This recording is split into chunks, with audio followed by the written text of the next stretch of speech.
বন্ধুরা, আমার রান্নাঘর থেকে আজকে তোমাদের সামনে আমি শাপলা রান্না করছি। তোমরা দেখো, আমি শাপলাটাকে কেটে ভালো করে ধুয়ে নিয়েছি, চটকে চটকে ধুয়ে নিয়ে চিপে তুলে নিয়েছি। কড়াইতে তেল বসিয়ে দিয়েছি।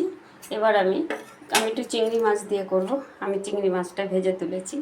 এবার আমি ফোড়ন দেব, তেজপাতা, শুকনো লঙ্কা আর দেব পাঁচফোড়ন। একটু ভাজা হয়ে গেলে এবার দিয়ে দেবো একটু পেঁয়াজ, ছোট্ট একটা পেঁয়াজ আমি কেটে এনেছি, পেঁয়াজটা দিয়ে দেবো।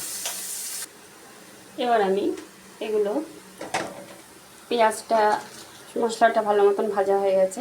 এবার আমি শাপলাগুলো সব দিয়ে দেবো।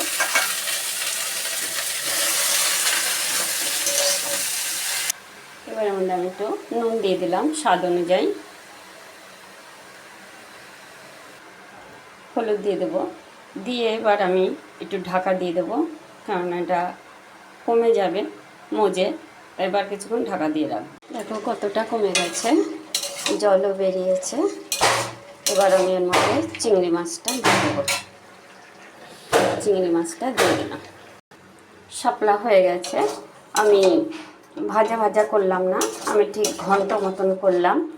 বিভিন্ন রকম শাপলা খাওয়া যায়, ভাজা খাওয়া যায়, আবার এইভাবেও খাওয়া যায়। আমি এরকমভাবেই করলাম। তোমাদের কেমন লাগলো তোমরা কমেন্ট করো, আমার চ্যানেলটাকে সাবস্ক্রাইব করো, লাইক করো, শেয়ার করো। আমি এবার ঢেলে নিচ্ছি। আমি ঢেলে নিয়েছি। তোমাদের কেমন লাগলো তোমরা কমেন্ট করো। তোমরা চাইলে এর মধ্যে সর্ষে দিতে পারো, মিষ্টি দিতে পারো। আমি মিষ্টি দিইনি, সর্ষেও দিইনি। আজকে রাখছি, আবার কাল আসবো অন্য কোনো রেসিপি নিয়ে।